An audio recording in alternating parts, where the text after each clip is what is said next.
Welcome. My name is Beth Harris, and I am the MC, I guess, for today. Thank you, everybody, for coming out at this really challenging time. First, I want to say Eid Mubarak to our Muslim brothers and sisters. The Eid is a time of community feast at the end of Ramadan. And it should be a time of celebration. I think for many it is. But in Gaza, it's a time of shock and mourning of the dead and the wounded.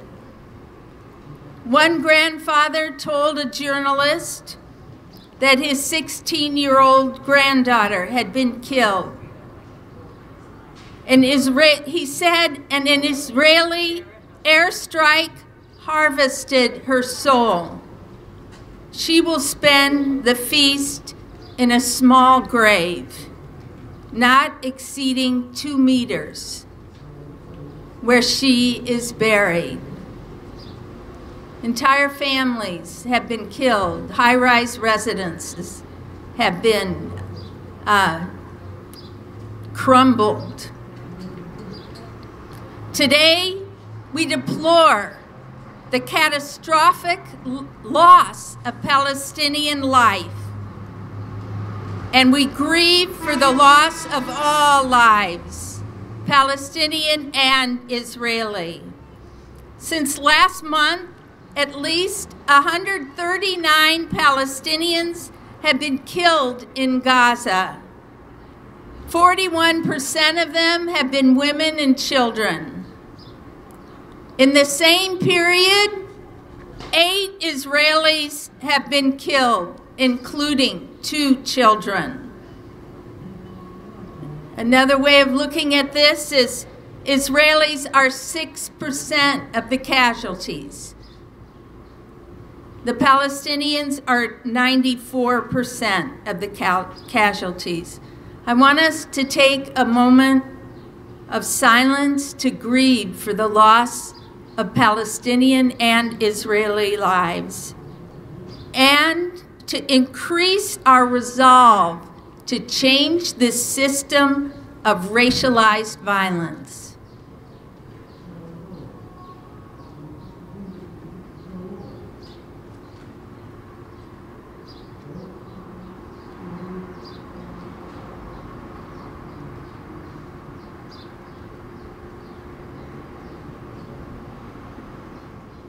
We are witnessing a watershed moment of Palestinian resistance now.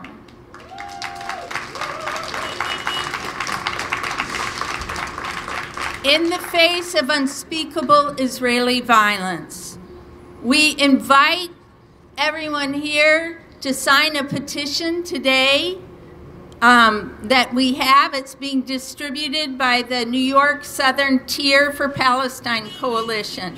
They're on the table, and people are also circulating throughout the protest. These are our demands to the U.S. Congress. 1, end U.S. military funding to Israel and support 2590, which calls for an end to U.S. funding of Israel's oppression of Palestinians.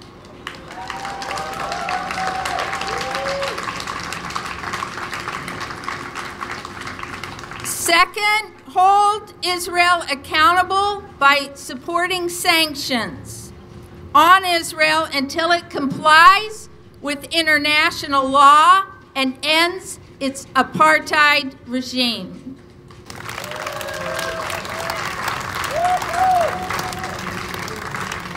And third, uplift Palestinian calls for freedom by centering those who are most harmed by violence and oppression, the Palestinian people.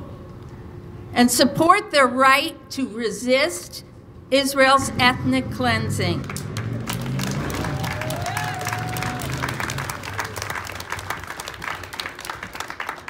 Answer their demands for freedom, justice, and safety. Free Palestine!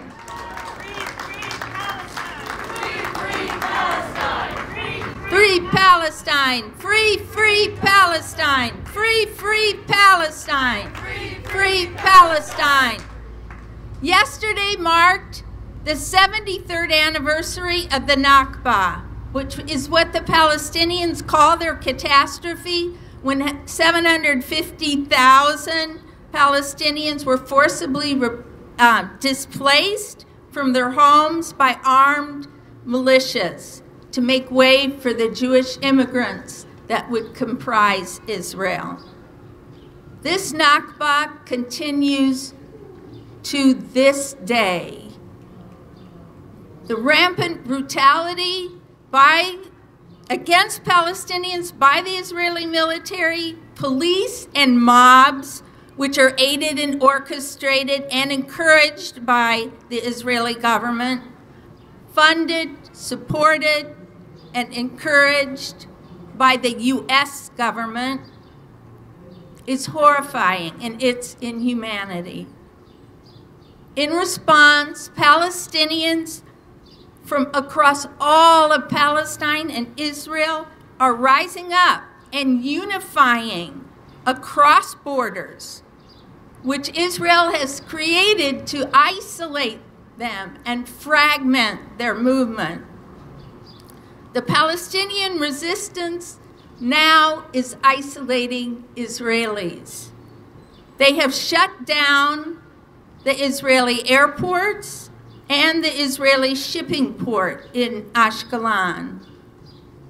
This week, there are more than 50 actions across the U.S. and many more across the world.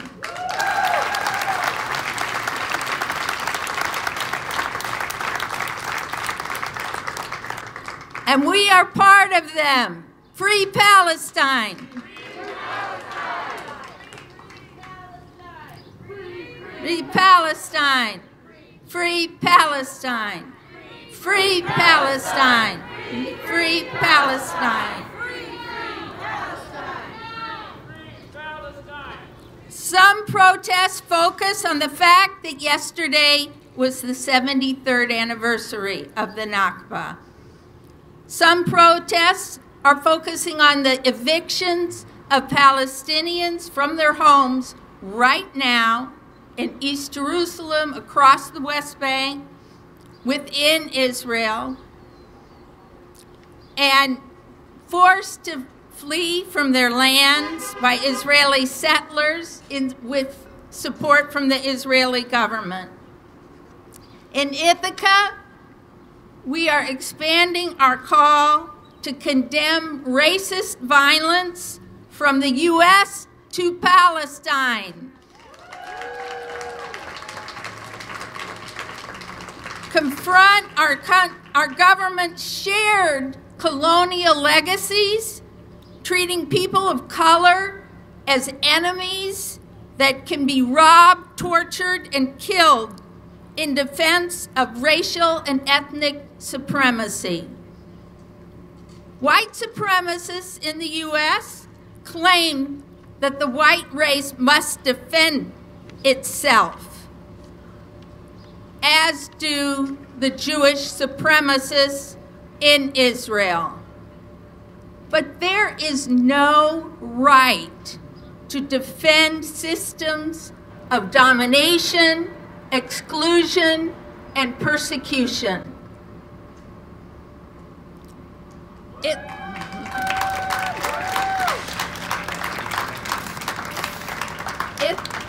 Thank you.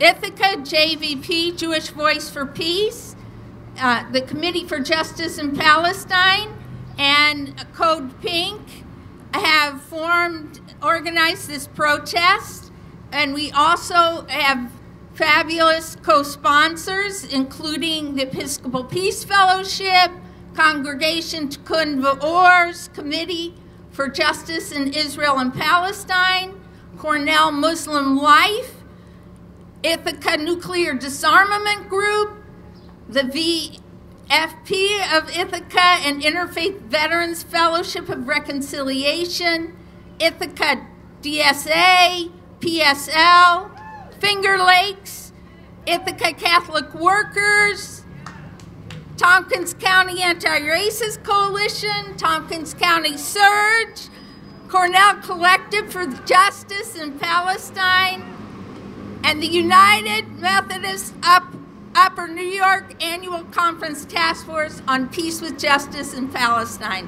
Let's celebrate our co-sponsors.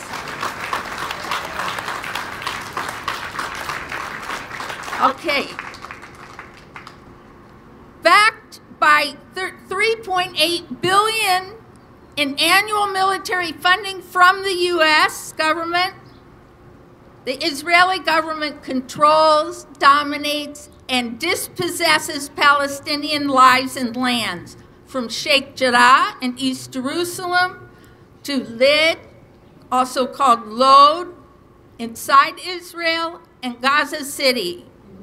For 73 years, Israel's government has systematically stolen and demolished Palestinian homes, illegally seized their lands, and separated them from each other. This is a totalizing system of violence against Palestinians. No one is safe. Do we accede to a future rooted in denial and continue to allow apartheid, ethnic cleansing, and massacres in our names? No. My organization, Jewish Voice for Peace, has chosen to engage with hard truths, as I think you have as well, and bring our whole selves to the struggle of teshuvah, we call it, of repair from these harms. So today, our Coalition for Palestine chooses to struggle for justice over silence and complicity. And we welcome our courageous speakers from many faiths and Ithaca communities who are willing to break this silence. So please listen with respect and open hearts.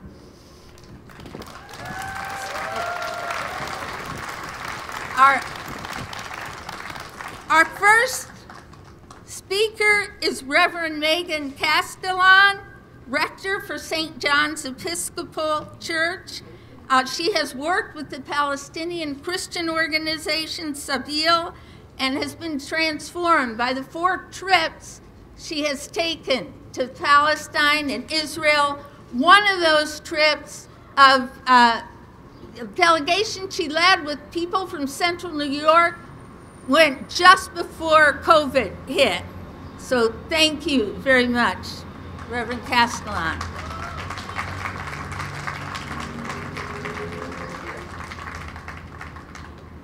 Thank you, and thank you for having me. It is an honor to be with you today, and it is a real honor to be asked to speak. I am deeply humbled and inspired by the work of Jewish Voice for Peace, and I'm always happy to collaborate with you and conspire with you anytime you ask me. As it has been said, I am Megan Castellan. I am your local friendly Episcopal priest. I work in the big white building with the tall, spiky thing on top over there. And I am your average white Christian lady in this country. And I was raised in the South. My people have always been from the South. Good, nice, white Christian people in America. Why am I telling you all this? Because when I went to Palestine, it felt really familiar. It felt really familiar because I know my history. I know the history of my people in this land. And so when I went to Palestine and I was told in the West Bank, well, Palestinians can go on these roads but not on these roads, I knew what that was. because I remembered what my grandparents had told me about the roads in Richmond, Virginia. Well, Megan, us white people can go on these roads, and black people can't walk on this side of the street. So I knew what it was in the West Bank and in Israel. I knew what that was. I knew what it was when Palestinians told me that they had water tanks on the roofs of their houses because on certain days they just didn't get water. And Israeli citizens who were Jewish could get water any day of the week, so they didn't have to save it. I knew what that was, because I had heard stories from my grandparents and their ancestors about stealing other people's water. So I knew what that was. And I knew what it was when an Israeli Jewish citizen explained it to me by saying, oh, well, you know, Palestinians, there's just so much corruption. If you gave them the water, they wouldn't know what to do with it.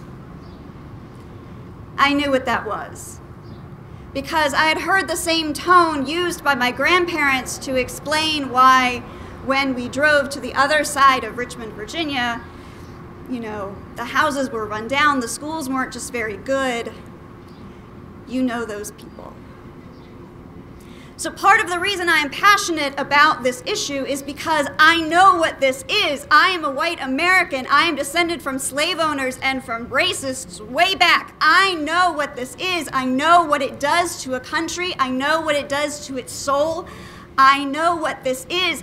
And when I see other people going down the same path, when I see my country exporting its sins onto the back of others, it is my responsibility as an enlightened human being, as someone who tries to follow in the footsteps of Jesus, to stand up and say, stop it.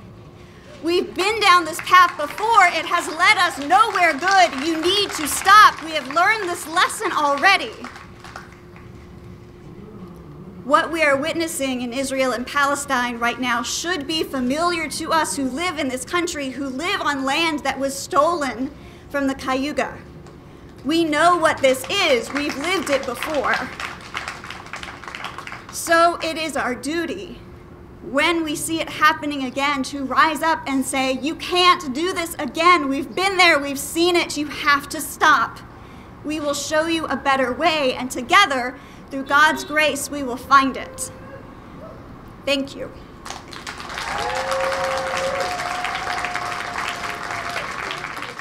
It's such a blessing to have Reverend Castellan in our community, speaking out with courage and experience. Our next speaker, who planned to be here, unfortunately got sick.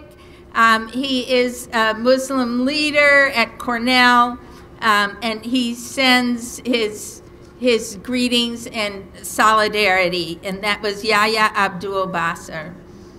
So our next speaker is going to be Ariel Gold, who is the National Co-Director of Code Pink.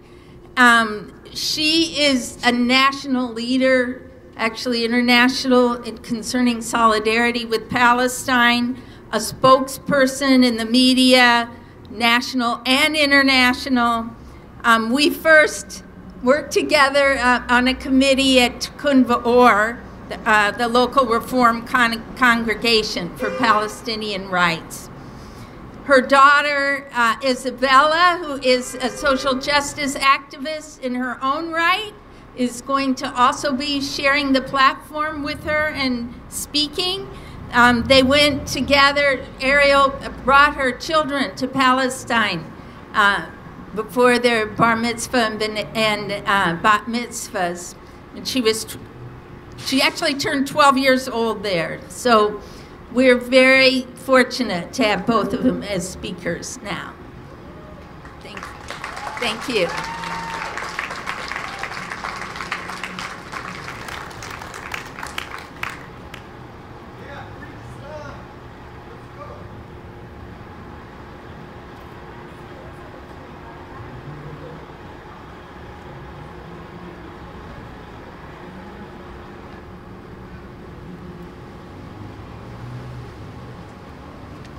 So Israel wants you to think that they're acting in self-defense. There is no self-defense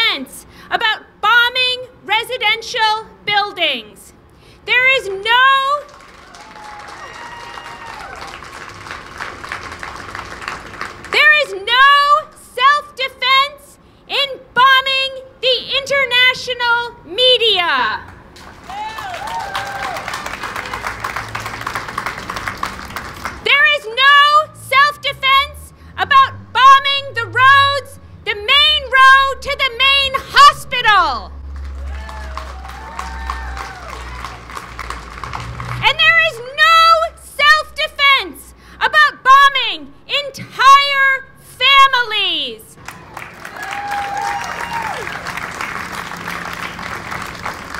Israel wants you to think that this violence is not part of who their country and who the Jewish people are.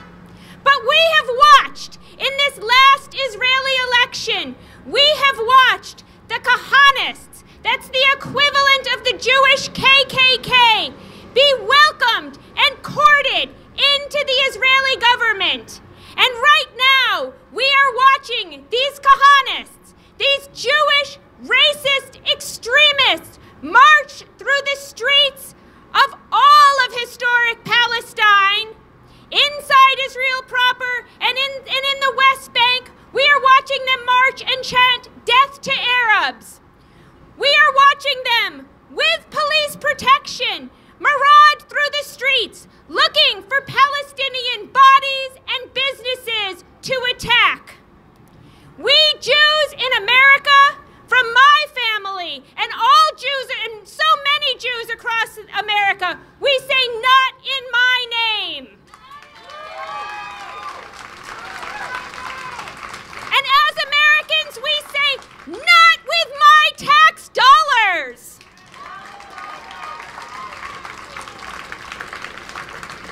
Jews across America are saying, we say no to Israeli apartheid, no to separate roads for Jews and Palestinians, no to separate towns that are Jewish only, no to separate laws that imprison Palestinian children but allow Israeli Jewish settlers to commit violent crimes on a regular basis.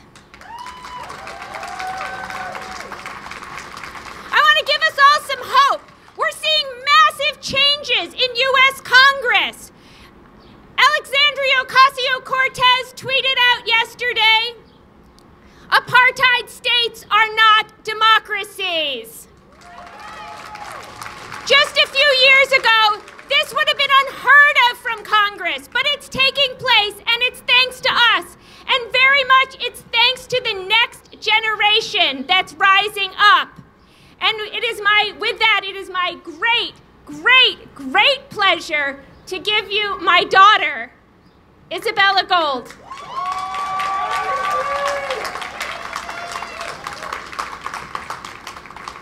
My name is Isabella Gold, and I'm 18 years old. In my 18 years, this is the 4th time that I have been on the streets protesting a mass massacre in Gaza on the hands of the Israeli government. The last time that the Israeli ground forces invaded Gaza, over 2,000 people were killed, and over 500 of them were children. So far in this war, over 185 people have been killed, and over 50 of them have been children. Zionists will tell you that this is all very complicated. There is nothing complicated about bombing children. There is nothing complicated about bombing residential buildings. There is nothing complicated about bombing infrastructure, hospitals, schools. There is nothing complicated about bombing Al Jazeera and the Associated Press. This is not complicated, this is war crimes. Recently, Human Rights Watch, one of the largest international human rights organizations, and B'Tselem, Israel's largest human rights organization, have both made statements declaring that Israel is an apartheid state. This recognition is new, but Israel has always been an apartheid state. The people in Gaza live under blockade and siege by land, air, and sea. Israel controls everything that goes in and everything that goes out. It is an open-air prison. The people in the West Bank live under military occupation. They face border walls, checkpoints, home demolitions, settler violence and brutality. They drive on separate roads and live under separate laws. The United States does not recognize this as apartheid. Joe Biden says that what Israel is doing is justified. There is no justification in the bombing of children. Every year, the United States sends $3.8 billion to Israel. $3.8 billion of taxpayer money. $3.8 billion that is a green light for Israel to continue their oppression, their racism, their colonialism, their genocide, and their ethnic cleansing. America says that Israel is their ally in democracy, and Israel says that they are securing the Jewish future. As an American Jew, I say not in my name. Free Palestine. Free! Free Palestine! Free! Free Palestine! Free! Free Palestine! Free! Free! Free Palestine! Free! Wow. If I had known what Isabella knows when I was 18, things might have been a lot different. We have a surprise speaker to fill in. I want to thank Oulida, who is a Cornell student, and she spoke at the rally yesterday, and she is going to share her words with us right now.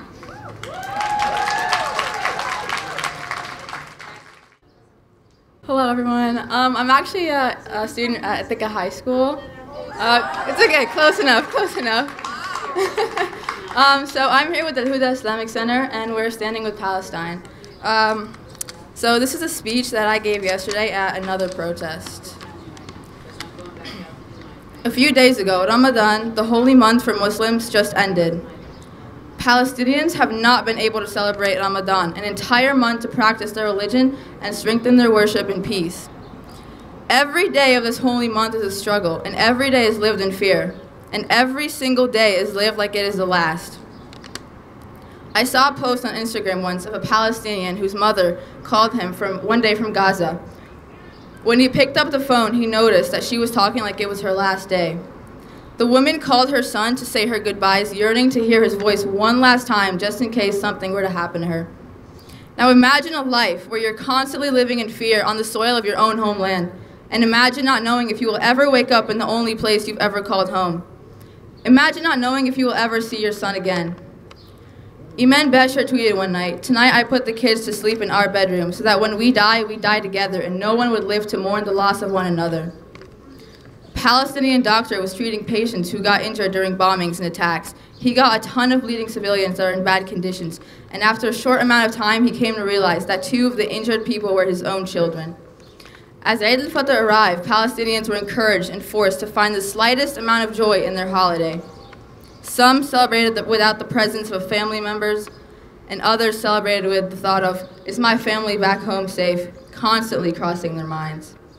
Their joy is their only form of resistance. Many people will say, "I don't want to choose sides or get involved in politics," but this isn't about choosing sides. This is a fight for humanity. Siding with Palestine is siding with humanity, just like siding with the Black Lives Matter movement is siding with humanity. This is not a political issue. It's just simply not. It's a humanitarian issue, and Israel apartheid to ethnically cleanse Palestine. When you choose to finally see what's going on and recognize the everyday ethnic cleansing of Palestine, you will then start to normalize the death of innocent Palestinians. Stop saying both sides are wrong or this is happening on both sides, because there are no both sides to a genocide.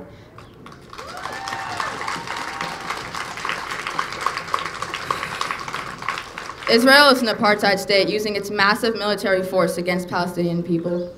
The U.S. funds Israel's military. Every single year, $3.8 billion of our taxes are being used and shifted to the Israel military.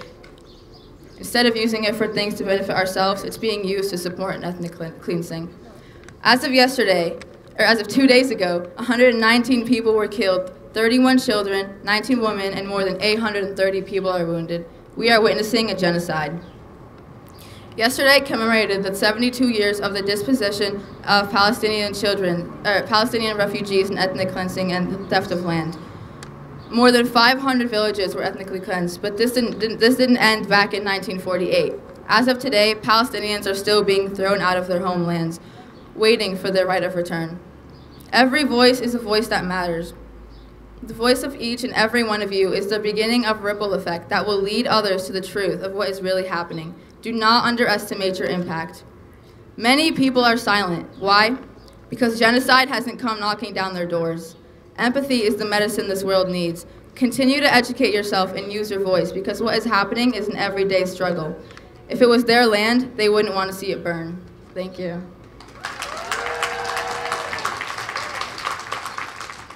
Wow. Thank you so much. Our next speaker today is Dianne Rowe.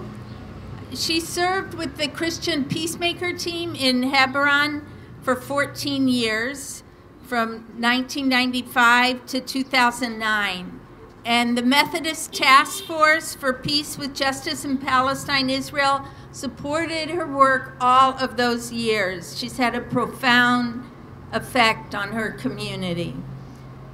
And she's been a steadfast witness to violence by Israeli settlers and soldiers, beginning in February of 1996, where she chained herself to the roof of a house of Palestinians who were about to have their house demolished. She is really a courageous and steadfast activist for peace with justice.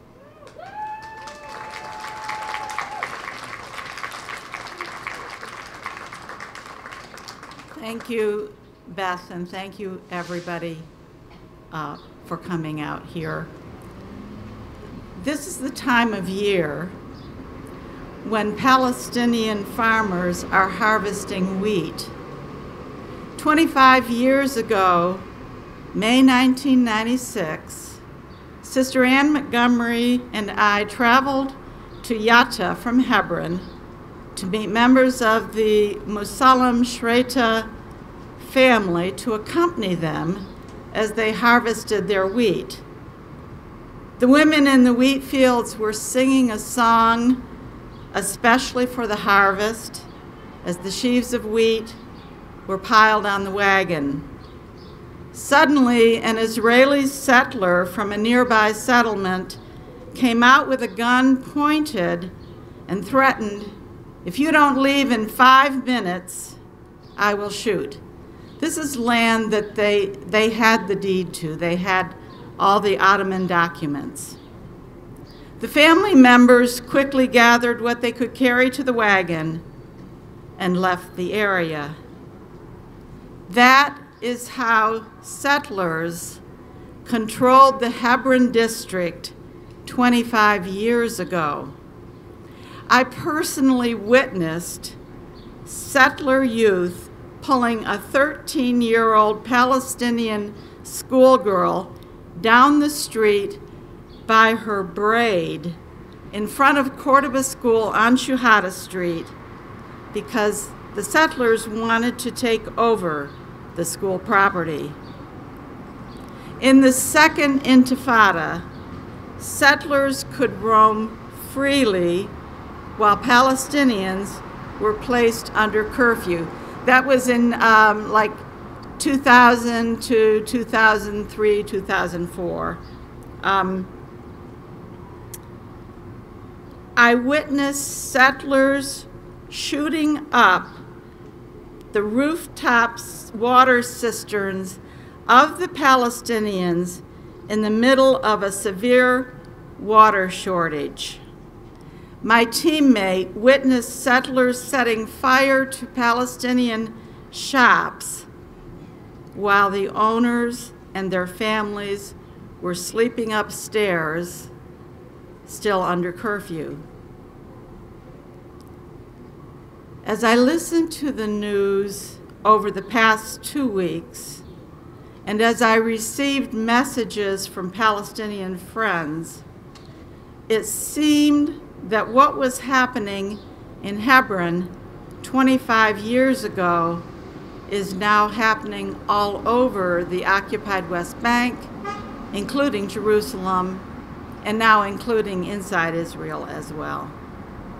A week ago, mobs of settlers were threatening to attack worshipers in Al-Aqsa as they were praying. So how does Israeli security control murderous mobs of Israeli right-wing settlers? They do the attacking for them. How do they prevent the atrocities from being broadcast around the world?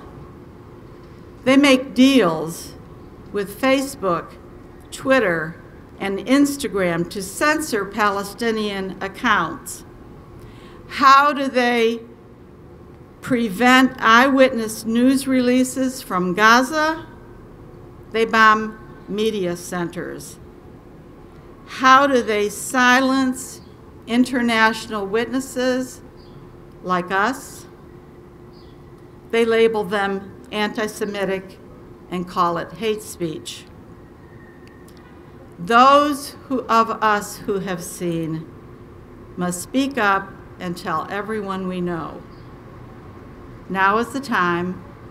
We must take our messages to our government officials, and we won't stop. Thank you, everyone, for coming out.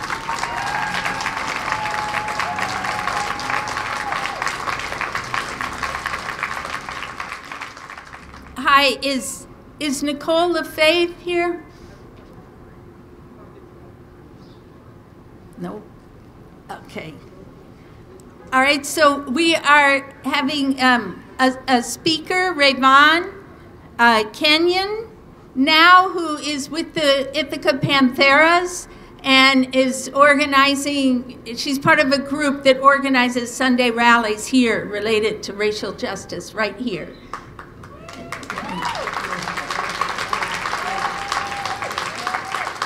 Well, hello, everybody. This is a lot of faces. I'm here every single Sunday, and this is a lot. I like to see this. So, how are y'all feeling today? No, I want to hear it, because we're all alive. We're all here, right? How are y'all feeling? So, I actually wanted to speak on racism in general, because at this point, we are talking about Palestine, right? But this isn't a singular deal.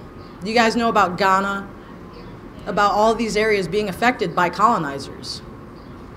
One of the issues that we face, and I think the biggest issue that we face, is the acknowledgement that this is happening everywhere, right? We know this is happening everywhere, so what are we gonna do? Because this is the first step. We're out here, we're yelling, we're raising our voices and making sure that people are actually being taken care of. But what are we doing? I really want to know, because at this point, it's nerve-wracking. I can't tell you this enough. So everybody that's fighting Israel right now, they're in a position where their lives are constantly in jeopardy, correct? Every black person that is here right now, their life is in jeopardy when they step out the door, right? So when we talk about Palestine and standing in solidarity, because whoever is being oppressed has solidarity with any marginalized group. I am a non-binary black person trying to survive in a very racist country that supports, I mean, the IDF actually supports CUPD, IPD, they train them. I don't know if y'all know that, but our police forces are trained by colonizers. This is a racist evolution, you know what I mean? But this is why we do revolution. I want everybody, because I need everybody to realize this work that we're here for right now, this can't be a one-time thing where people show up and think that this is gonna make a difference. It needs to happen every day. The second you walk out the door, if you are well off, if you have the means to survive, there are homeless people in this town. that probably have links to Palestine, but they're not being paid attention to. You want to know why? Because they're homeless, right? This is no longer just a war about racism, because racism is just a very incremental part of what's happening. It's a war on the impoverished. It is. And we all need to stop and really realize that and realize our part in this. I have privilege being able to be alive and not be in Palestine worrying about my house being bombed. That is an incredible privilege. But unlike many in this town, I don't carry enough privilege to actually be able to do as much as I want, because me being who I am, black non-binary, people don't tend to listen to us. So I want everybody to repeat after me. I am a revolutionary. Louder. I am a revolutionary. Every time you guys step foot out of your doors any day this week, I want you guys to take it upon yourself to actually look around and study the people around you. If you're in Cornell, please realize you have a lot of privilege. You have a lot of power in your stature, a lot that you could be doing. And if we want to actually make some movements so that whatever happens, we can actually do the trickle effect. Because remember, we're talking about Palestine, but are we all going to go over there right now and stop what's happening? We can't. A lot of us for various reasons. But imagine if this town, which has been one of the most prominent towns for change, actually did something about the racist bullshit that's happening here. Is that not going to trickle into other colonial settlements? It's the trickle effect, guys. How many of you know about the community watch that we have here? Oh yeah, there's a community watch. You remember those Israelites that were trying to start some stuff yesterday? You know who was helping deter them? The community watch. Because that is what a community does. So it doesn't matter if you're up on the hill, it doesn't matter if you're down here, it doesn't matter how much money you have, it doesn't matter what you have. There needs to be a change in people's hearts. Because all this stuff seems trivial until it's at your door. You know what I mean? Rochester went out there a couple weeks ago. Actually, no, about a month ago. How many people do you think have been shot since then? Just in the streets. Binghamton. The things that we talk about here when we talk on open mics and really go into what's going on, we have to keep in mind we need to do what we have the power to do, what we have in our immediate area. Because if you want to help Palestine, this is where it starts. Right here. So, as I do every Sunday, if anybody would like to actually take part in making sure that your community members, your fellow friends, loved ones are all right, like just having a decent time existing, then get up and help your community. That's it. Because another thing that I've seemed to notice is there is a disconnect. And it's hard. We all have lives, right? We all have a lot of stuff going on. But the second that we actually get the opportunity to realize if we had a deep connection throughout this whole area, how much do you think we could do? Exactly. So much. So I'm going to put out my notebook. I want people to write down their emails and names if you're comfortable. And I want us to start communicating. Because this is a huge issue that we can help on. Palestine can get help if we actually take it upon ourselves every day to make sure we're helping people here. You know what I mean? Hell yeah. All right. So, like I said, I'm going to put out my notebook. If you're comfortable being in the community watch, write down your name, email address, and download Slack, because it's not going to change unless you guys actively get out there and make the change. It won't.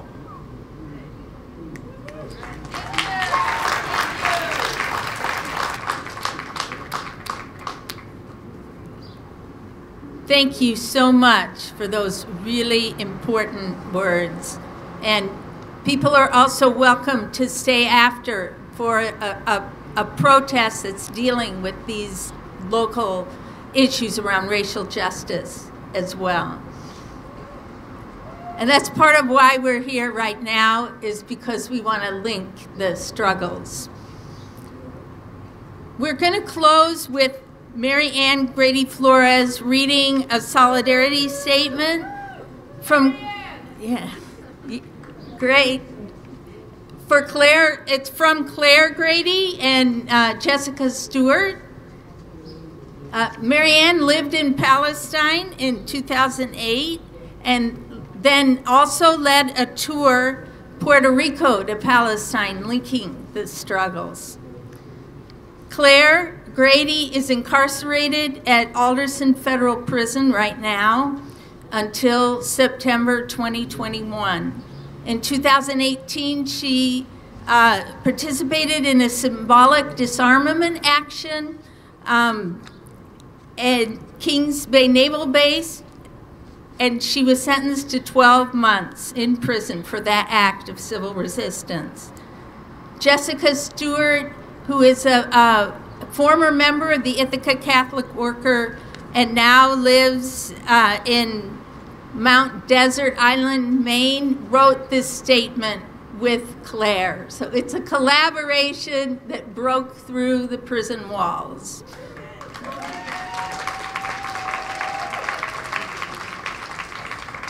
Thank you, Beth. And it is so wonderful to see so many people out here. Free, free Palestine! Free, free Palestine! Free, free Palestine! Free, free Palestine! So, amen. So just one clarification. My sister Claire did the nonviolent disarmament action of nuclear weapons. So, and she and the others are still in federal prison. So this is the statement from Claire written with Jessica. The horrific killings, the home expulsions, and human rights abuses that we're witnessing right now in Palestine are the actions of a colonial settler state of Israel, for whom no Palestinian lives matter. The same rapacious politics of death that has in the past and still animates U.S. government behavior and policies towards indigenous people on this continent drives Israel's attempt to, in the words of Bezalel Smotrich, who is a member of the Israeli parliament, to flatten the Gaza Strip and drive residents from the Sheikh Jarrah neighborhood. The same brutal techniques deployed against Black Americans are used against Palestinian civilians. The political ideas and the physical techniques of oppression are the same. Commentator Barry Weiss recently called the killing of children in Gaza one of the unavoidable burdens of political power. Shame, shame, shame. Such a view sums up the politics of death that characterize American and Israeli policy. We must resist such callousness wherever we see it. The American political establishment, Democratic and Republican, supports Israel because one settler colony recognizes and supports the other.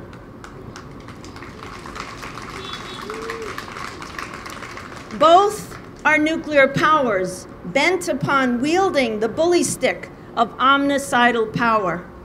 In fact, the U.S. spends, as you've heard before, $3.8 billion in military aid to Israel and supplies the F-16s and the other lethal armaments that the Israeli army is currently using to kill and terrorize Palestinians. Such an empire executing imperial wars across borders with weapons, resources, and ideas. Struggles for liberation must cross imaginary borders. Solidarity is the path to liberation from white supremacy, colonialism, and war. Free, free Palestine. Free, free Palestine. Free, free Palestine. Free, free Palestine. Free, free Palestine. Free, free Palestine. Thank you.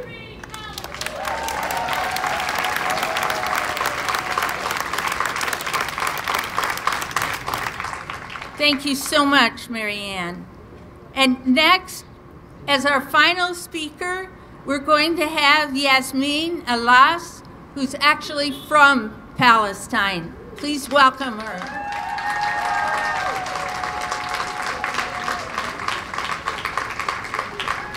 Hey everybody.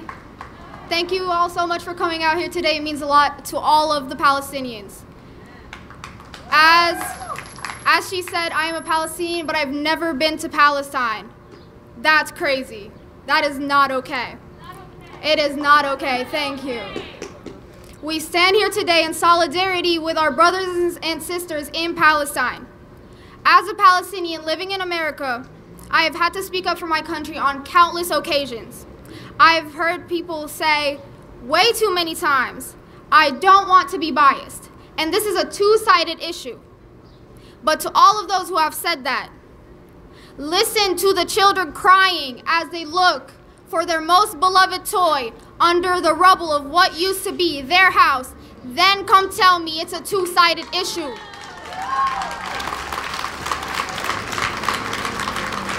Watch the brutality of the IOF, the Israeli occupation forces, against Palestinian protesters, then come tell me it's a two-sided issue.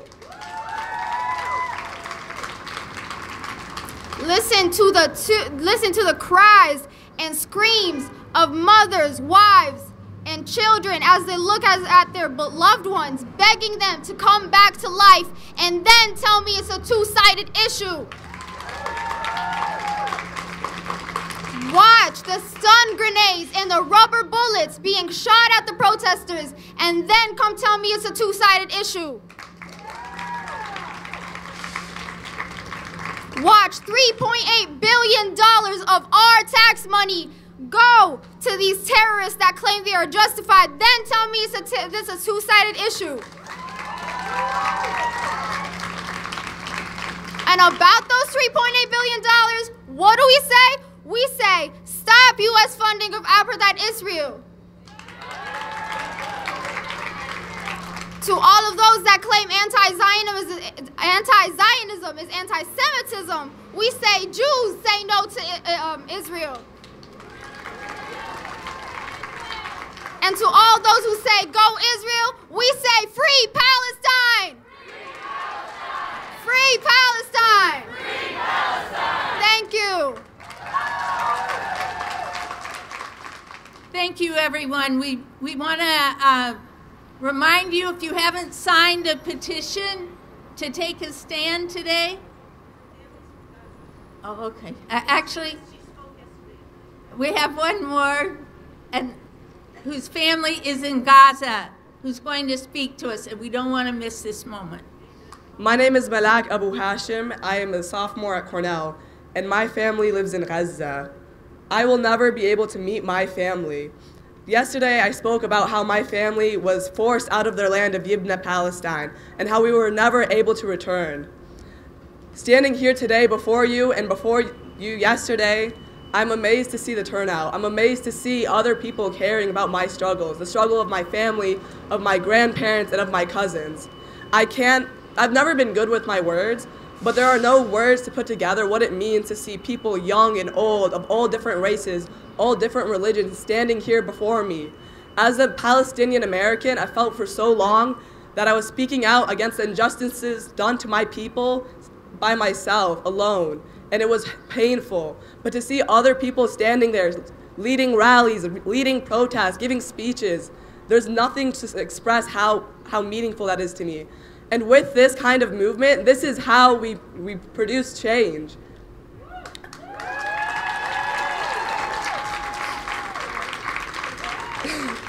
I don't want to take up too much of your time, but it truly is an incredible movement. With today's technology, we are able to share the oppression of my people across the globe. My people don't have to suffer in silence anymore.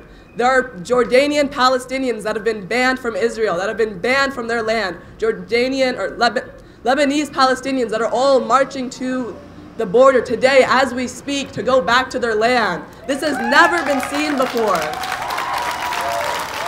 I stand here today to ask you guys to continue to fight for me, to fight with me for the rights of Palestinians, the basic human rights that we all deserve. Thank you so much for coming.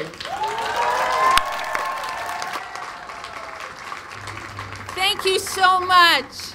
And if you're interested, if you're moved and you want to do more after this rally, we do have a sign-up sheet where you can get news about what's coming up and get involved.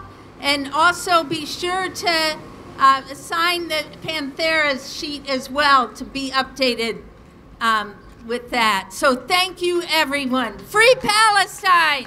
Free Palestine! Free, free Palestine! Free, free Palestine! Free Palestine! Free, free Palestine! Free, free Palestine! Free, free Palestine! Okay. Free Palestine! Okay. Go in peace and meet each other and keep struggling.